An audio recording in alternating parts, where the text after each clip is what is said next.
So having, keeping that control, making sure that you're the one collating that information, and also creating a database, because we know that, the show is great, but you need to also have a multitude of touch points post show to make sure you're really converting and getting that ROI. So I think that leafleting is, I don't think leafleting is bad, but I think you need to be more proactive in taking that information down. I'm Becca Poutney, wedding business marketing expert, speaker and blogger, and you're listening to the Wedding Pros Who Are Ready to Grow podcast. I'm here to share with you actionable tips, strategies and real life examples to help you take your wedding business to the next level. If you are an ambitious wedding business owner that wants to take your passion and use it to build a profitable, sustainable business doing what you love, then you're in the right place. Let's get going with today's episode. Today, I'm chatting with Sonia Bhayani, Sales and Partnership Director at the National Wedding Show. The National Wedding Show is one of the largest in the UK, welcoming 40,000 visitors each year across 5 dates. With shows covering Birmingham, Manchester and London, there's an opportunity for everyone to get involved. Having spoken on stage myself at the National Wedding Show on multiple occasions, I've really experienced the buzz of the room for myself. I cannot wait to hear more. Sonia, welcome to the podcast. Hi, Becca. How are you? I am very well, thank you. I know that you are hot off your autumn run of dates, so you and the team are very tired. How's everything gone, though, for your autumn dates? It's been a fantastic season. So we did NEC Birmingham, London Excel, and we launched Manchester. But we haven't been back to Manchester for about 5.5 years. So it's been a really busy few weeks, but a really rewarding one at the same time. Oh, I hadn't realised that was the first time you'd been back in Manchester for a while. How did it go down? Did those brides up north appreciate you being up in Manchester? I think so. I mean, we were really pleased with how the show went overall. I mean, with any kind of launch, it's always a bit nerve-wracking, especially because when you have that heritage, we've built a community in the Midlands and in London, so we've really almost started from scratch with Manchester. But we've got lots of learnings, we've got lots of great feedback from both the visitors and the suppliers, and overall, we're really happy with how it went. So it's a really solid starting point. So we're really excited for 2026. Amazing. Well, we'll talk more about that later. But before we get into more details about the show, I want to find out a bit more about you, because I always like to get to know my guests on the podcast, and my listeners like to know who they're listening to and why they should listen to you. So obviously I gave your title in the intro, but tell me a bit more about you, your background and how long you've been working the show. So I started in 2017 on the National Wedding Show. So I think, if my maths is correct, it's not my strong point, but it's been about 8 years.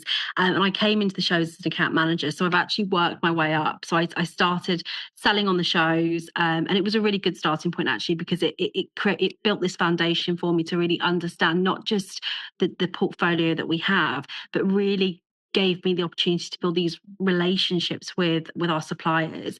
And since kind of working on the shows, I've obviously progressed. I oversee kind of the sales and partnerships element, but we're not a huge team. So in terms of kind of what my day-to-day role involves, ultimately I'm talking to kind of brands and show partners, but also, getting involved in lots of different elements, from kind of supporting the marketing team, working really closely with our operations team, just to make sure that the shows, are as valuable to visitors as they are to our exhibitors.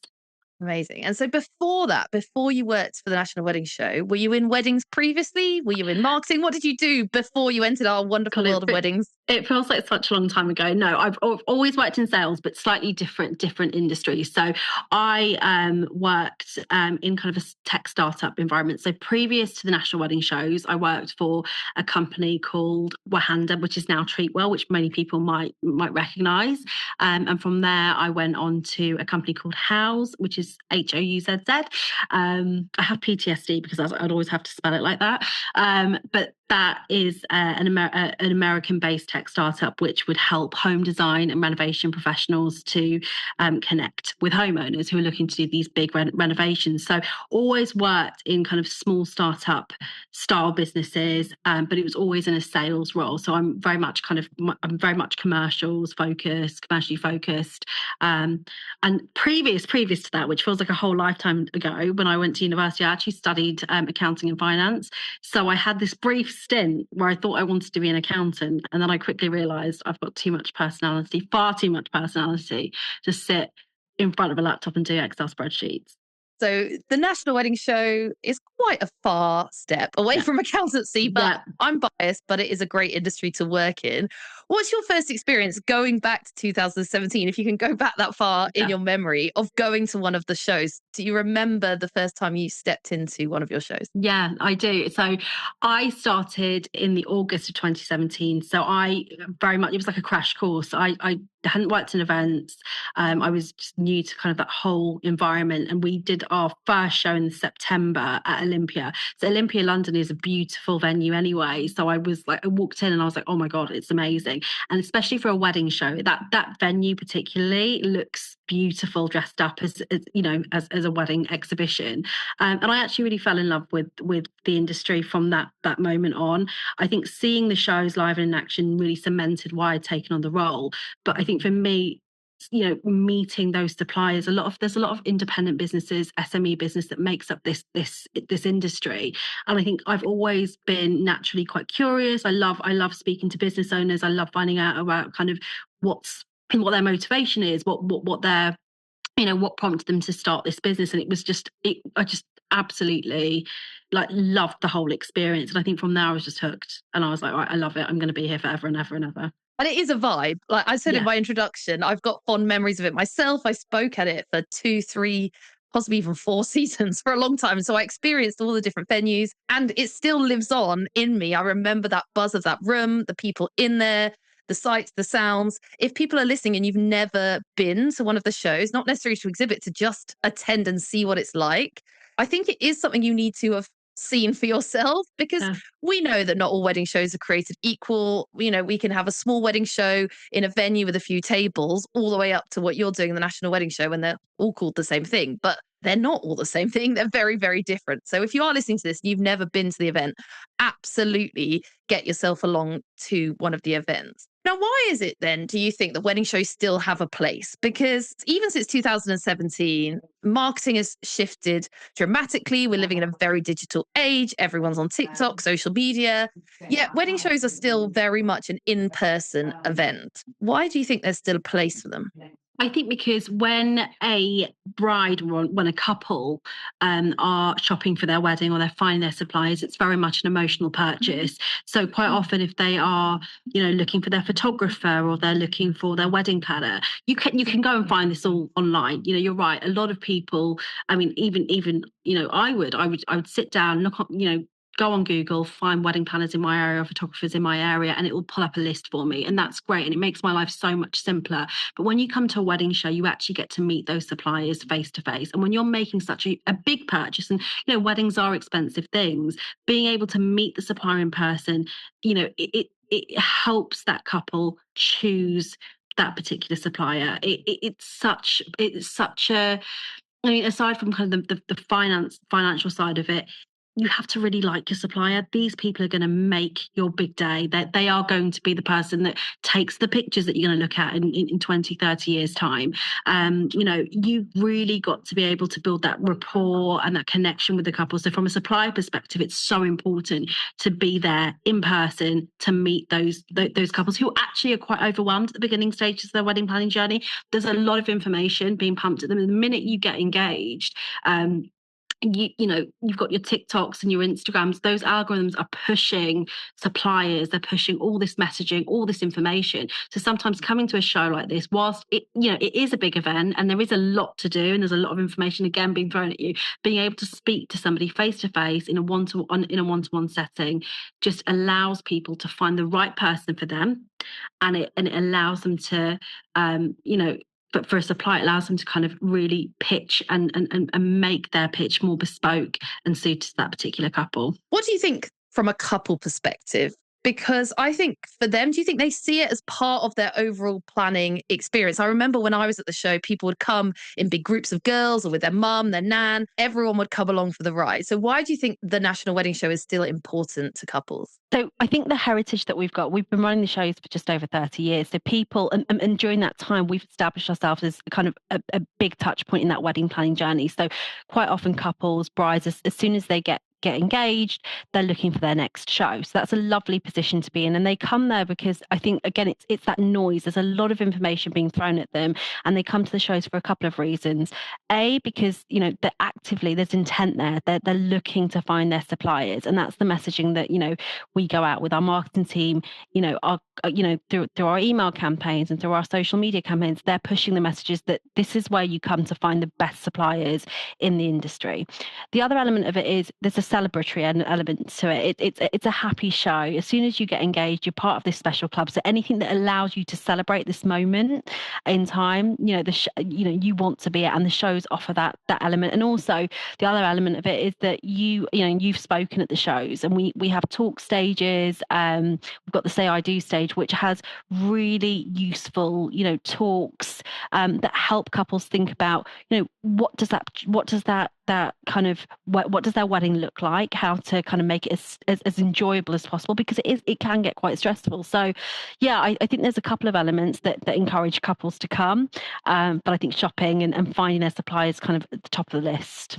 And I think in some ways, the longevity of people at the shows is longer than I've seen at other shows, because there is so much for them to do. But it's not just the exhibition stands. Like you said, there's talks, but also you've got those different like VIP areas you've had in the past, or lounge areas, photo points. There's all sorts of things going on. So, you know, a smaller wedding show, maybe a couple might come in for an hour or two. Do you think a lot of your couples stay for the whole day? So we plan our shows in a way that we're maximising the dwell time. We know from a visitor perspective, if they come into a hall and it's just, you know, exhibitor, all they're going to be seeing is sell, right?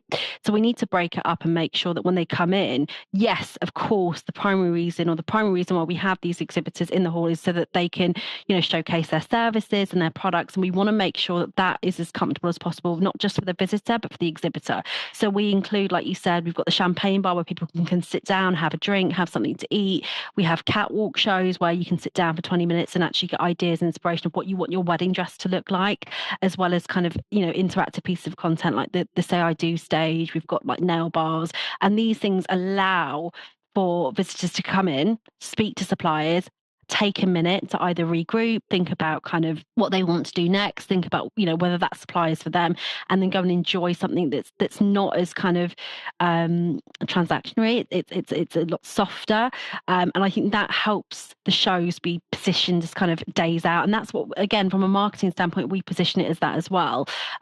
Also the locations of the shows. So at the NEC Birmingham, it's right next door to Resorts World, so there's lots of food and drink places. Same with XL London and Manchester, slap bang in the city centre. So it allows people, and we allow people to come in and out of the hall freely across the day, so that, again, it's not full of pressure for them. It's an enjoyable day out. So from a supplier's perspective, and we got this feedback at Manchester actually, they had one of my suppliers had a bride that came in. She was interested in buying the wedding dress because some of our bridal boutiques will sell across the weekend. She tried the dress on, loved it, but wanted a minute, went out, got some lunch, and then came back in the afternoon and booked it. So we kind of have lovely pieces of content to break up the day, and we situate our shows in areas where that they can come in and out freely over the course of the day. Now, I'm going to ask you some questions that I tell my suppliers that I work with to ask before they ever book a wedding show. Because I think one of the mistakes people make is they book shows without actually thinking about it. They don't pay any attention.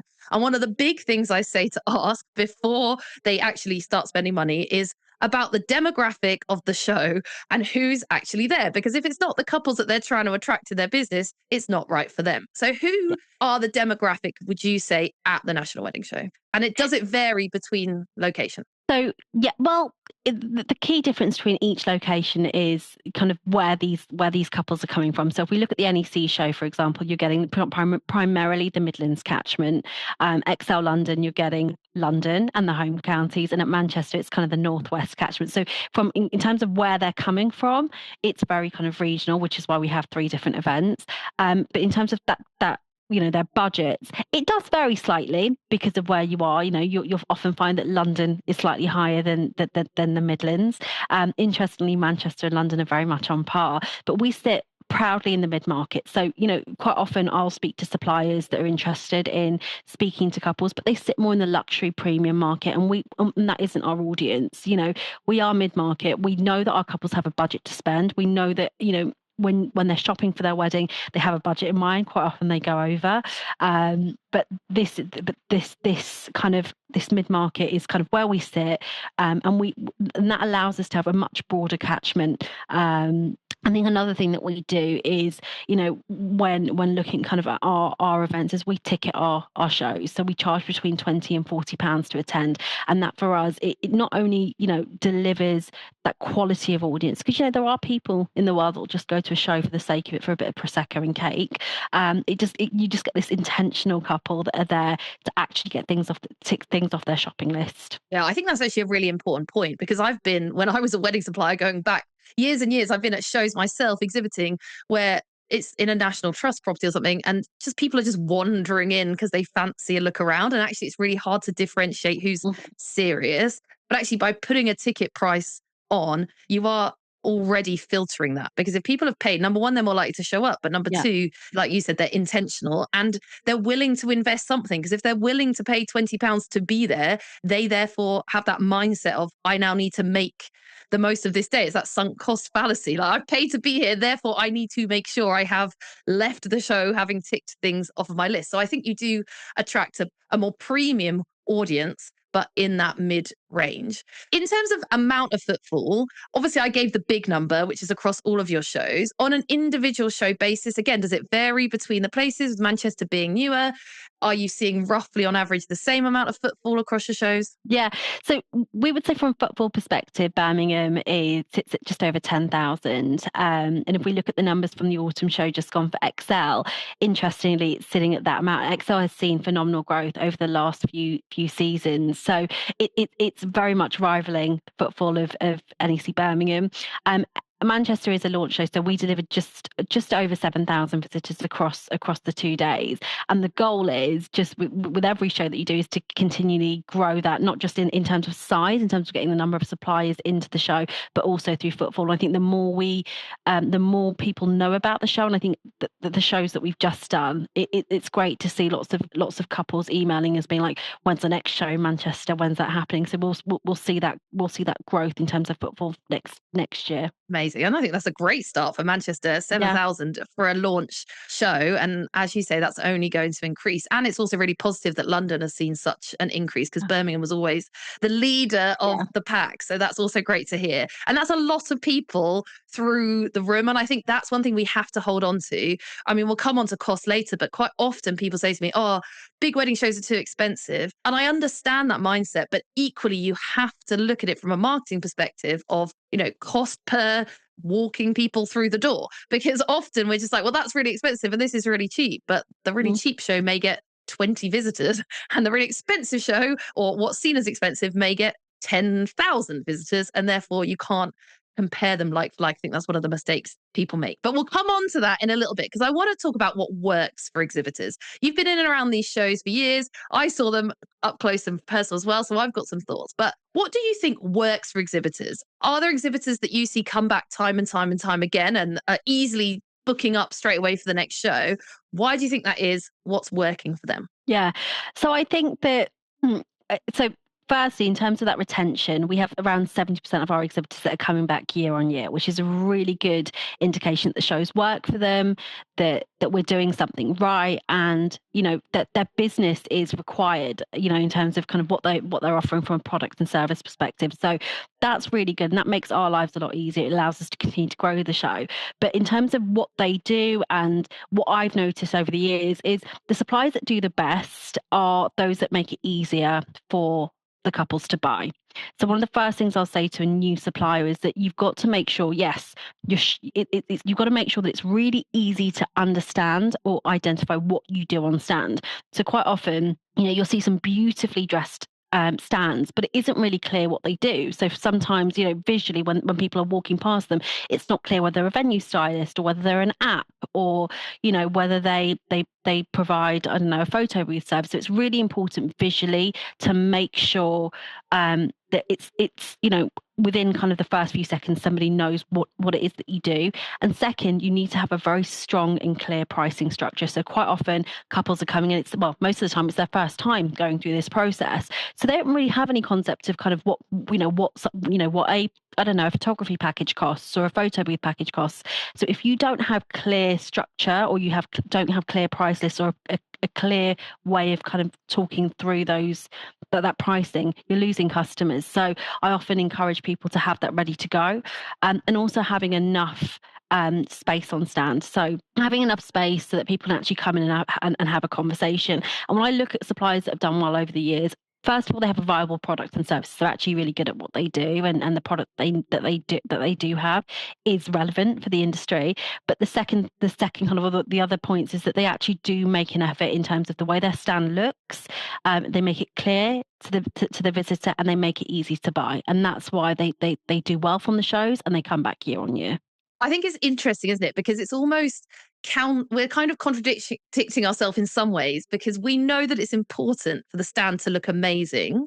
But I think sometimes, as you say, people spend so much energy and effort making their stand look amazing that they end up looking like a florist or looking like a styling company when they're actually something completely different. And so that's actually a really tough thing to get right, to make your stand look great, but also importantly, immediately within the first 0.05 seconds, someone needs to be able to go, "Hmm, this is what I need, a singer, a photographer, Yeah. or a saxophonist, or whatever it is." And so to get that balance is tricky. I think particularly for people that don't have visual stuff to show, so celebrants or planners, particularly, sometimes venues as well. Have you seen anything specifically work well for any of those categories? So I think if I think about kind of celebrants, or people that essentially are selling themselves, that it's just them, it's their one man bands, that it's just them on stand. A lot of it comes down to how their body language, how they are on stand. So one of my biggest pieces of advice for people is when they're on stand, do not sit down, do not be on your phone, stand up, be approachable, because ultimately people are buying you and your personality and what you do. So be very present. Start the conversation rather than handing someone a leaflet or a flyer.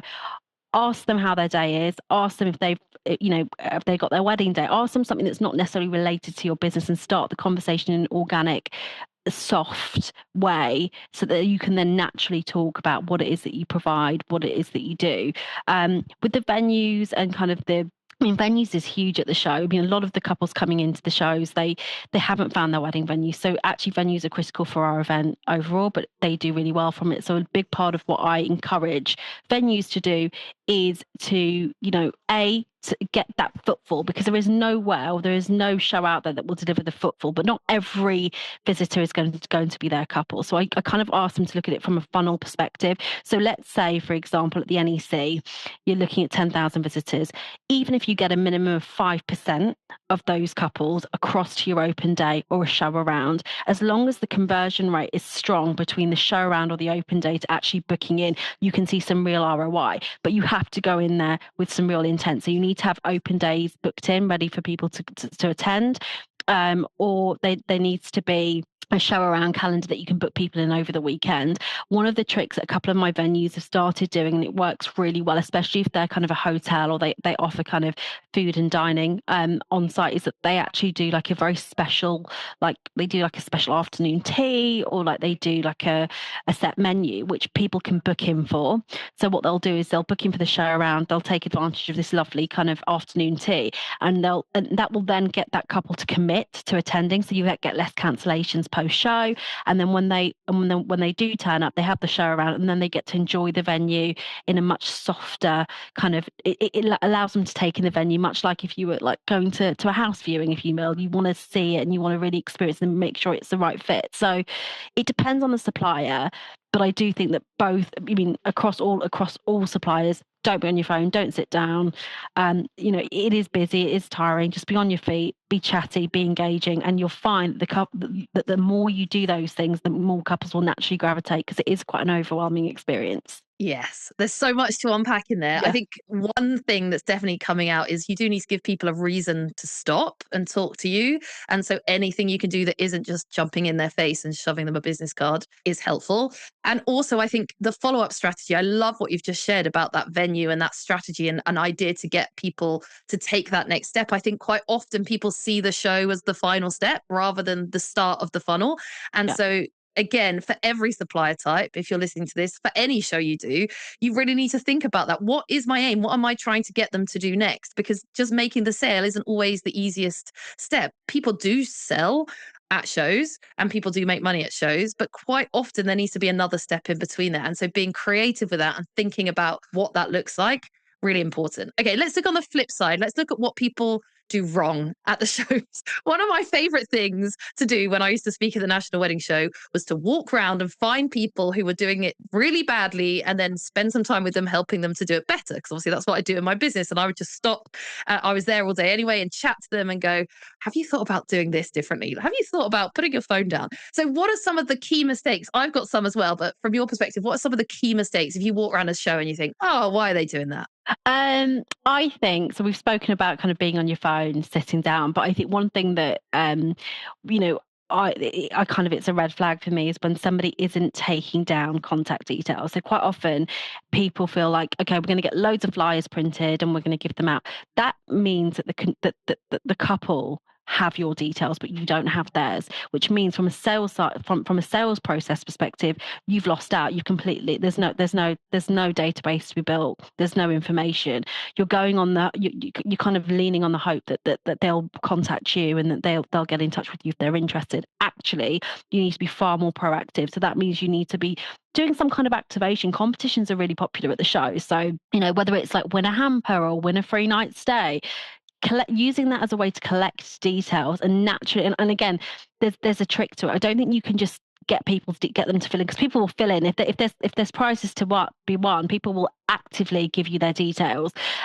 You want them to be you want to get them to fill in their details, but you also want to use that time in between whilst they're filling in that information to ask them key questions so you can actually identify whether they're a cold, warm, or a hot lead. So if you're giving away a luxury weekend away at the venue that you're there showcasing, if they've already found their venue, great, but they're not necessarily, the right person that you need to be speaking to. So having, keeping that control, making sure that you're the one collating that information, and also creating a database, because we know that, the show is great, but you need to also have a multitude of touch points post show to make sure you're really converting and getting that ROI. So I think that leafleting is, I don't think leafleting is bad, but I think you need to be more proactive in taking that information down.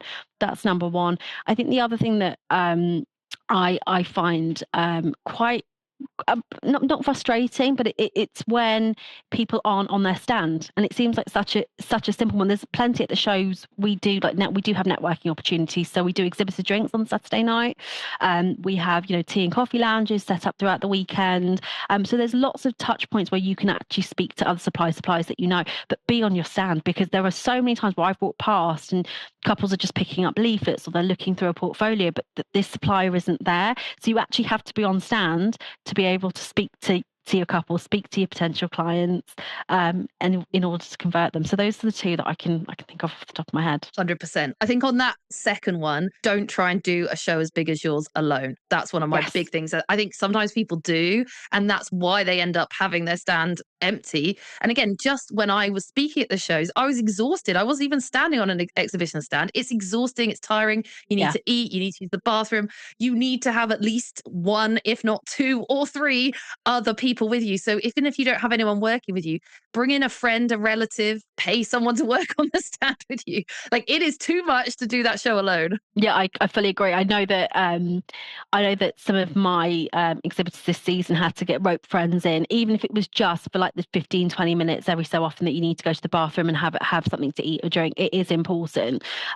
just because it, like you said, it is a very intense few days. It's enjoyable, but it is very tiring. Yeah, definitely. The other thing that you said about control, I think is incredibly important. And I think one of the mistakes people make in our industry is that they see asking for something like details as being a hard sell. And so they're so scared about being a hard sell that they do the absolute opposite, which is like, take my leaflet and maybe contact me again. And then they never do. And then they say it didn't work for them. I think for me, some of the tricks that I used to teach people, or still do teach people, around that element of control is realizing you're actually being helpful to the couple by taking some details or following up rather than feeling like you're doing the hard sell. Because actually, if you walk around that show and collect all those flyers, what happens is you get to the end of the show and you can't even remember which flyer belonged to which person. And quite often you remember the face or the person you spoke to, but all of the flyers look the same. All of the names of the businesses look the same. And actually, that's really frustrating for a couple if they did have a really good conversation with you and they do actually want to work with you. And now they can't remember which of the 25 flyers belongs to you. So change the mindset and realize actually by following up, that really helps.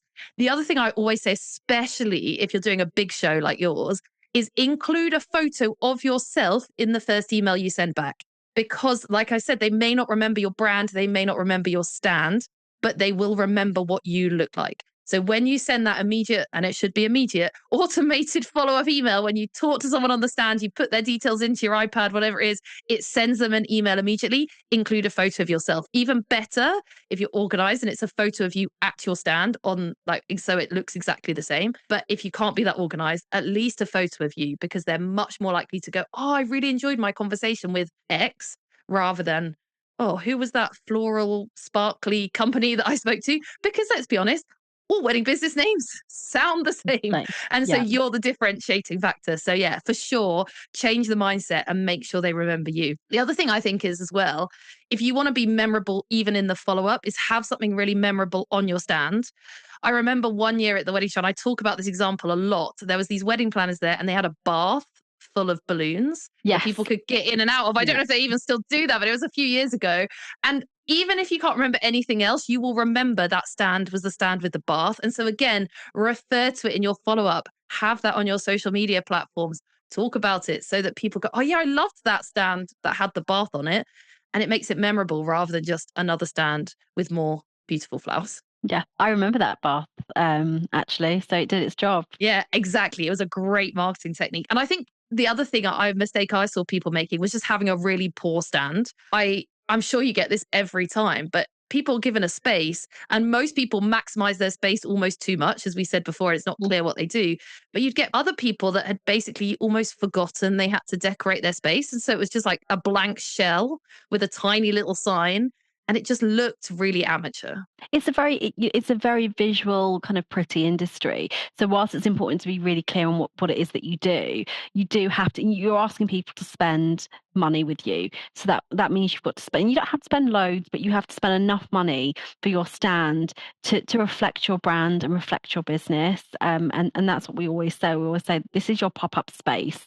And that has to, that space, whether it be, a 2 meter squared space or something a little bit bigger, you need to be able to showcase your brand and you need to be able to do it efficiently. We actually have contractors that, there are some suppliers that are far too busy to kind of organize the logistics of actually their stand and furnish it. So we do have contractors where people can literally just say, this is what I want, and they'll turn up on the day and it's already done for them, and they can just focus on exhibiting for the weekend. But other more creative suppliers, it's a great opportunity. It's like a blank canvas for them. They can do their own thing and really go to town with it.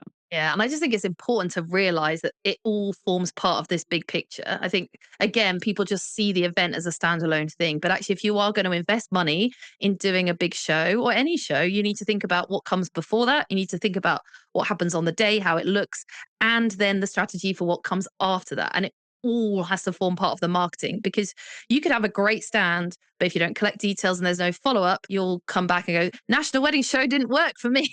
And that's very frustrating for us as marketers, because you go, well, it could have worked for you, but you actually just didn't do the right things to make it work. And we can give you everything. We can give you the space. We can give you 10,000 people walking past you. But if you don't do the work to make it work for you, it's just never going to work. But equally, you have to have the time or the budget to do it properly. And so I think it is an important decision to make. But those that do it properly are the ones, the 70% that come back time and time again, because they can see that it's working for them. Yeah. Okay, we've talked about mistakes. We've talked about how to stand out. We've talked about how people do it well. Are there other opportunities that people can get involved in other than just the exhibiting opportunities at the show? Because often I say to people, if you are going to be there and exhibit, like make the most of absolutely everything you can do as part of the show. So what other opportunities are there? Yeah, absolutely. So in terms of, going back to the features and the content that we have at the event, so we do have the Say I Do stage, which you've spoken on, and for us, there isn't. We want to make sure that it's really good, strong content. So there isn't always this link between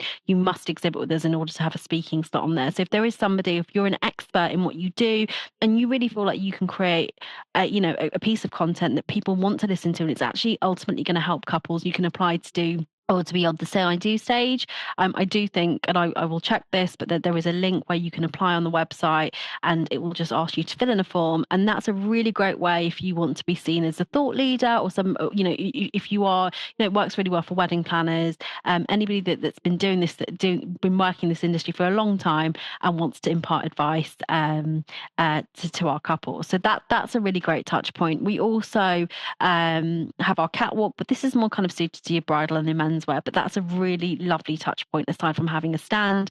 It allows you to showcase your collections or any designers that you stock. And I have seen like firsthand how, I've seen when a bridal boutique invests in the catwalk and has a designer kind of showcase on there. And I've seen that, from a visitor standpoint, is they see the dress that they want. And then as soon as that show's over, they go straight on stand to find where that dress is located and how they can try it on. So, when it comes to the show, there's kind of those two pieces of content, but then we're also quite open as a team. So each year, we're in the process now of looking at spring 2026 and thinking about what kind of features and content that we want to bring. We're always keen. We work with Townhouse nail salons on a nail bar at the XL London. We're always really interested. If someone's got an idea for an activation or something that's kind of more sponsorship based, we're always open to having a chat. So I always encourage people that if you've got an idea, pop us an email. We can have a chat about it. And if it works and it's got legs, we'll discuss it further, because I think that's the best part of doing what we do. We have lots of really creative individuals. Sometimes, are a fresh pair of eyes for us. They're like, have you thought about doing this at the show? This is what I could provide. And quite often that's where you get these really lovely new pieces of features and content. But aside from that, if somebody can't do the show, because quite often, you've got weddings booked in for those dates or you're busy, we do have this really solid digital proposition. So the digital proposition sits well for suppliers that can't make the shows and they want to still speak to our audience. We've got 216,000 subscribers on there, so they're actively engaging with our content. So we can run competitions through there. We can send kind of updates through that kind of that database. But I will caveat in that it's really important from my perspective. I think that there's nothing that beats being at the show from a face-to-face perspective. So that's really what and normally kind of the digital elements really serve as great touch points. But we have worked with brands and suppliers where they just physically, whether the dates are booked and they still want to get in front and speak to that audience, we have still built them like digital campaigns on there as well. Okay, so lots of different opportunities, lots of different ways to get involved. Let's talk about cost then, just briefly. I know this is a salesperson's worst nightmare, but we talked about how at the show, the people there want to see the cost, they want to understand it. From your perspective, and I know there'll be all sorts of different range of prices for all different various things, but what are we looking at? If there's someone listening, they're a florist, they're a cake maker, they're a venue, and they're thinking, I want to give this a try, I want to have a stand at one of these events. Am I looking at hundreds, thousands, 10,000s? Give me some numbers roughly. You're going to be really surprised by this, but our stand spaces start from £500 plus VAT. So it goes up. So it depends. So we price our packages based on the size of stand that someone takes. So for a lot of people, they don't need a huge space. They need a small space where they, especially if it's just them, if they're a celebrant or, that they just want to be there to talk to couples. They don't need a huge space.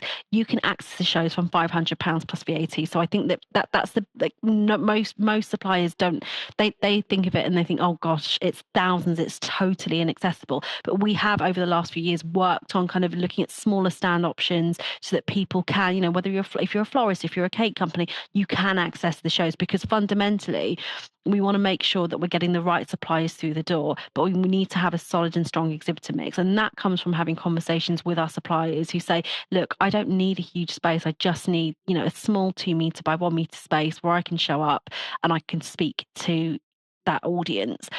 So we start from £500 plus VAT, and we essentially offer shell scheme stand packages. So what that means is we build a stand structure for you. So it's walled, it's, you know, it's got your name board, and it's got carpet. So essentially you have this carcass where you can actually build and style and make this space represent your own brand. I mean, we do have, I mean, if you wanted, you know, we sell stands up to 150 meters squared, which can go up to £20,000 plus VAT. But you realistically, generally, you know, for most suppliers, they're looking at between £1,500 plus VAT to about £2,500 plus VAT. But we do have smaller stand options for people wanting to test the audience, or just they just don't need the space. So if you go for your smallest option, so you're like, right, I'm going to go for the £500 plus VAT for the small space. Does that include the shell spacing as well? Or am I paying extra for that? And is there any other hidden costs, like if I want electricity or if I want Wi-Fi?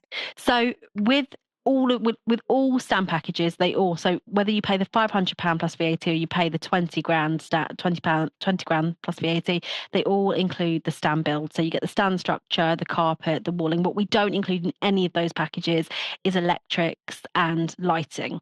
So they are additional costs that are booked by the venue. So we have a separate contractor that our exhibitors will need to book in. And you're looking at it just depends. You know, I would say 90% of that hall doesn't require those additionals, because, you know, battery packs are a wonderful thing. You can, you know, charge your phones and your laptops through, you know, a battery pack, but it tends to be our bridal boutiques and our jewelers that need electrics and lighting, and they can book it in separately. But the costs vary. It's just dependent on the venue and the contractor. But what we try and do, especially if someone flags that that's something that they need, we will connect them with the contractor at the very kind of initial stages, so that people can work out whether it's whether it's in budget, and B, that they're getting the best option. Because quite often you can look at a list and go, I need this, this, and this. But we actually have contractors that will pick up the phone and be like, okay, you don't need all of this. You could just get away with this. So it's not something we cover off, but we don't include it. But we try and make it as easy as possible for our suppliers, that if they do need it, that they can book it, and that when they arrive on site, it's there and they're ready to, and they can, you know, they're ready to use. So do you think a lot of your suppliers don't then use the electricity? Do they just get on without it? Yeah, I don't think that it's. I think with electrics, it just really depends on what it is that you're bringing. So if you're a videographer, you're most likely going to need it because you're going to bring a television screen. If you're a photo booth company, you're going to need it because you need your photo booth on stands. But I think majority of the exhibitors that do our show, depending on what they do, they don't need it. And when it comes to lighting, the top of the stands are open, so the venues themselves have really good lighting, so it's fine. Often if they're a bridal boutique or they're a menswear brand, or, you know, and or their jewelry, they need the lighting to either for the fitting room or to really showcase the pieces that they have on display. So they do need it. So what myself and my team do is we quite often at the initial stages have the conversation with the client. We understand what it is that they're looking to showcase. We advise them, because there are lots of instances where it's best for them to have electricity, especially if, you know, they've got multiple kind of devices, they've got, you know, multiple laptops and pieces. It's easier for them just to have the plug socket on stand. So we'll have those conversations very early on. We'll make sure that we are making it as easy and seamless as possible, and when we can't answer those questions, the contractors will step in and say, this is what you need and this is what we recommend. I think that's the thing that a lot of people find is the barrier. They're scared to ask those questions, or they're so worried that it's going to cost them loads that they don't actually think, oh, I'll just ask. So what you're saying to me is that your team are very open. If they're considering it and they're thinking about doing it, but they're a bit worried about what it's going to involve, you know it best. So you'll talk them through it, and no question is too silly. You'll help them know what they need or what they don't need. I have the team, the account managers that work on the shows are absolutely, they're phenomenal. Their goal is not only to get someone booked in and on that floor plan, but it's to actually support them. So a lot of the conversation we've had around what to do on stand, how to market, the fact that they're exhibiting pre-show, all the way to planning their actual stand presence, the team will have those conversations right at the initial call. So when someone first inquires into the show, it isn't a case of just sending some information over to them. You will actually get one of the team reaching out. They'll schedule an initial call with you. They'll chat through your business, what your objective is. They'll talk through the shows, and we'll basically ascertain whether it's a fit on both sides. A, is it going to work for the supplier? B, can we deliver what they're after? And we want to make sure, again, that supplier is, a good fit for our shows. And you will have their assistance from the point of that initial call all the way through to being on site. It'll be the same person in most cases that will be looking after you. So from a supplier perspective, you have this point of contact that will be there to support you and make sure that you feel really comfortable with your decision. And I think that's a huge part of it. It's really scary for a lot of suppliers will say it's really scary because it's a huge show. Quite often it feels like it's going to be inaccessible. So until they have that conversation, they have no real context of what it's going to cost. And we are upfront with the costings element of it. So if there are additionals that we don't include in the stand packages, we're getting the right people to connect with our suppliers so that they know straight off the bat there's not hidden fees or random costs that just spring up. And I think when it comes to the team and how they kind of support our exhibitors, they just are there at every point. So I think I mentioned it already, but you won't get this disconnect with you booked your stand now, like off you go, we'll see you there. Everyone's really invested in making sure it works, because ultimately we want people to come back season on season. It definitely makes our jobs a lot easier, but it's also really rewarding. When you get to know these businesses, how much of a huge leap it is for them to be at the shows. Some people have said, well, we're not going to go on a summer holiday this year, we're going to do the show, or that they're in that really kind of exciting but scary place where they're like going from doing this part-time to full-time hustle. So it's kind of like we are all very much we support our suppliers. It's very much you do find we build relationships with our suppliers. And actually the other thing to mention, is payment plans. So one of the things that we've implemented over the last kind of 2 years or so is payment plans. So quite often cash flow differs for each supplier, and what we do is depending on what that business cash flow is like, we create bespoke payment plans so that again the shows remain accessible to all suppliers. That's great. And I think having that relationship and talking to an account manager is really important. If it's something you're considering, have those conversations. Don't feel you're going to get sold to. Just go in with your eyes open and ask the questions and find out if it's the right fit, because like you said, it benefits you if it's the right fit. You don't want people coming and doing the show and not being able to afford it and doing it badly, because that doesn't work for you either. So it's really important that we get it right. And I think going back to what we talked about a long time ago now about control, it's the same thing. You need to have control of this purchase. Don't see it as like, I'm just throwing money at this show and hoping it will work. No, don't see it like that. Think about it properly as a business person. Look at the costs involved. Look at what it's going to involve from you. Look at the time it's going to take. Look at what you need the return on investment to be. Set yourself targets. Set yourself targets for how many email addresses you want to collect. Set yourself targets for how many conversions you want to make. Like, don't just go and turn up and hope for the best. Make sure you know every step of the way how you're going to make it a success.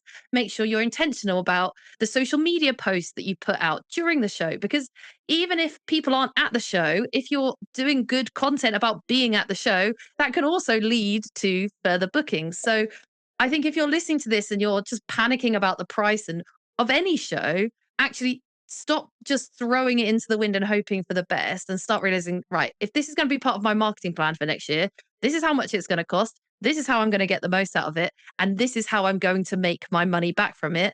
And therefore I can feel confident in my decision. Of course, it's not always going to go exactly how we want it. But actually, if we put everything in, we're more likely to get everything out. And I think it's the people that just think it's just going to be the answer to all their problems without any effort are the people that don't necessarily do the best at these things. Yeah, agreed. Now, how are you keeping the show fresh? As we come to the end of our conversation, the National Wedding Show has been going a long time. The world is changing. How do you keep it fresh? How do you keep visitors keep on coming back each year, each season? And do you have any big, exciting plans for next year that are yet to be revealed? So A couple of things. So we do focus groups at the show. So we actually ask our visitors what they like, what they don't like, but also what they are looking at from a trends perspective. So that's really good. That's a really good way for us as a team to understand, what we're doing right, but also what we need to bring to the next season. That's number one. We also do exhibitor and visitor surveys, because as much as our visitors is important, our exhibitors there actually within the industry, they're talking to couples all the time. So quite often I'll actually go to exhibitors on stand during the weekend and ask them how they found the season, how they've, what's going on in the industry.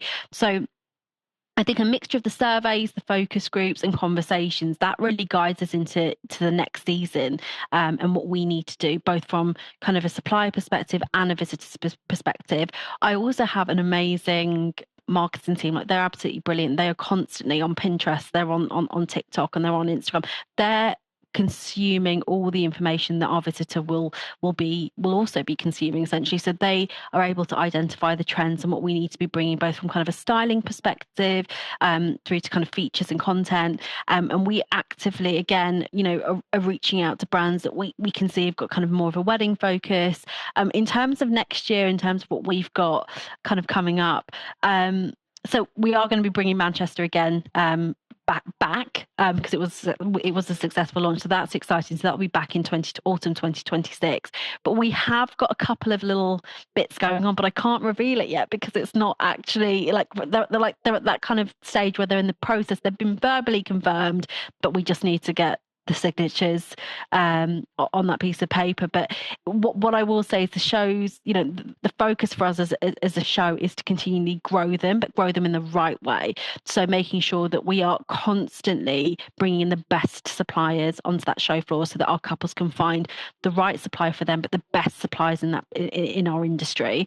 From a content piece, from a features perspective, we're speaking to some amazing brands about bringing kind of more interactive elements to the show, and really building on some of our bigger kind of brand partnerships this year. So we had Charlotte Tilbury, we had Victoria's Secret, we worked with Townhouse for a little while now. So we're looking to amplify that and make it bigger and better. But also, I'm not averse, if anybody's listening to this and has an idea that maybe we haven't brought to the shows yet that they want to have a chat about, my email's on the website. They can always email me, and I'm always open to hearing ideas and feedback and things like that. Love it. So if people are listening and they're thinking, okay, this sounds really exciting, I'm looking at maybe getting involved in 2026. Where are you at what times of year if they want to get involved? Yeah, so we kick off in 2026 at the NEC Birmingham. So we start off on the 28th of March to the 28th of February, 28th of February to the 1st of March 2026, at the NEC Birmingham. And then a couple of weeks later, we're at the XL London. So that's the 11th to the 12th of April 2026. Then we have a bit of a break. Well, it's wedding season, summer season. And then we come back to Birmingham in the autumn on the 3rd to the 4th of October 2026. XL London on the 17th to the 18th of October 2026, and then finally in Manchester on the 24th to the 25th of October 2026. All of our floor plans are live. We book these shows a year in advance. So I've got people that are booked in for Manchester next year. They booked over the weekend at Manchester. So if anybody is interested in spring or autumn, I would really recommend they just reach out to us, and we can always talk them through kind of what our plans are and what the floor plans are looking like, and chat to them about kind of what exhibiting entails. Fantastic. And I'll make sure I put the link for people to find out more in the show notes as well. So if you are listening and you want to just understand this a little bit better, go and check that out. Or, as I said right at the beginning of the episode, if you're not even quite sure yet, get yourself along to one of those spring shows, because you need to, if you're not sure whether it's right for you, go and experience it for yourself as a guest, walk around the hall, see what it's like, look at the sizes of the stands, talk to people who are exhibiting there, find out what they're doing, what's working for them,